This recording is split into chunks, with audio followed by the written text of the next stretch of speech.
wabarakatuh. Hai anak-anakku, bertemu lagi dengan Ustazah Dia dalam mata pelajaran yang baru buat kalian. Mata pelajaran pendidikan lingkungan hidup. Pada pembelajaran kali ini, Ustazah akan menjelaskan pada materi pertama, yakni tentang lingkungan hidup. Dari pembelajaran kali ini, yang pertama, agar anak-anak mengerti apa itu lingkungan hidup. Yang kedua, tujuannya adalah agar anak-anak mengerti apa saja komponen yang ada di dalam lingkungan hidup. Yang ketiga, tujuan dari pembelajaran kali ini yakni agar anak-anak mengerti permasalahan apa saja yang terjadi pada lingkungan hidup.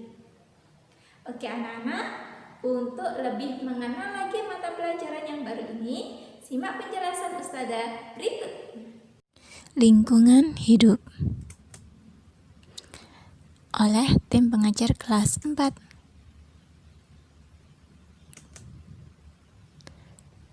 Lingkungan adalah segala sesuatu ciptaan Tuhan yang berada di sekitar kita. Sedangkan lingkungan hidup adalah kesatuan ruang dengan semua benda, daya, keadaan, dan semua makhluk hidup, termasuk manusia dan perilakunya. Lingkungan hidup dapat mempengaruhi kelangsungan hidup dan kesejahteraan makhluk hidup dan manusia. Lingkungan ada lingkungan sehat dan lingkungan tidak sehat.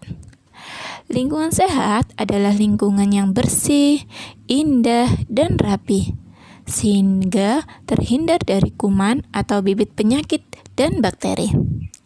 Sedangkan lingkungan tidak sehat adalah lingkungan yang sangat kotor, banyak sampah di mana-mana, kumuh, tidak tertata rapi, gersang, sehingga banyak kuman dan bibit penyakit, dan udaranya terasa pengap, serta mengganggu pernafasan dan kesehatan.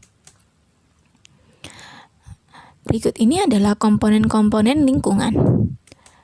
Apa saja? Yang pertama adalah komponen biotik. Yang kedua adalah komponen abiotik. Dan yang ketiga adalah interaksi sosial. Saya akan menjelaskan satu persatu ya. Komponen biotik. Apa itu komponen biotik? Yakni bagian dari lingkungan yang terdiri atas makhluk hidup. Apa saja yang termasuk komponen biotik itu? Ada manusia, ada hewan, ada tumbuhan, dan ada mikroorganisme.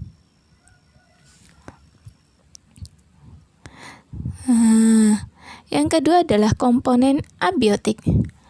Apa saja yang termasuk komponen abiotik? Dan apa sih komponen abiotik itu? Komponen abiotik adalah bagian dari lingkungan yang terdiri atas makhluk tak hidup atau faktor alam. Contohnya ada tanah, batu, suhu, udara, dan cuaca.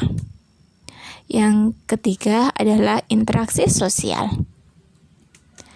Apa itu interaksi sosial?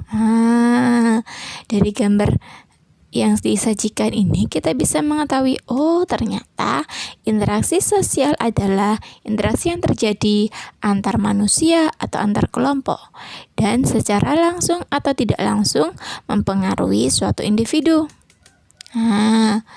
Ternyata anak-anak, lingkungan itu juga mengalami masalah. Apa saja sih permasalahan yang ada dalam lingkungan itu? Yang pertama, contoh perilaku manusia yang dapat menyebabkan permasalahan lingkungan. Kenapa manusia? Karena manusia itu adalah faktor utama yang sering menyebabkan masalah atau kerusakan pada lingkungan. Apa saja contoh perilaku manusia tersebut? Yang pertama, membakar hutan secara sengaja untuk lahan pertanian dan perkebunan. Perilaku ini sangat-sangat mengganggu lingkungan. Antara lain dapat menyebabkan polusi, dapat mengganggu hewan-hewan yang ada di hutan. Yang kedua, membuang puntung rokok di hutan secara tidak sengaja. Kegiatan seperti ini bisa menyebabkan hutan kita menjadi terbakar. Jika hutan terbakar, maka hewan yang ada di dalamnya juga mengalami dampaknya. Dia kehilangan tempat tinggal dan bahkan ada yang juga ikut mati karena terbakar. Yang ketiga adalah membuka lahan untuk perumahan atau industri. Dengan dibukanya lahan untuk perumahan atau industri, menjadikan lahan tempat resapan air menjadi berkurang. Jika lahan tempat resapan air itu berkurang, yang terjadi adalah kita akan sering menemukan yang namanya banjir ataupun tanah longsor, dan udaranya juga tidak terasa dingin. Kenapa? Karena pohon-pohon tempat resapan air itu ditebang juga untuk perumahan atau industri. Anak-anak, demikian penjelasan Ustazah tentang mata pelajaran kali ini pada bab 1, yakni lingkungan hidup. Jika ada yang ditanyakan, nanti anak-anak bisa menghubungi guru PLH-nya masing-masing. Sekian dari Ustazah. Assalamualaikum warahmatullahi wabarakatuh.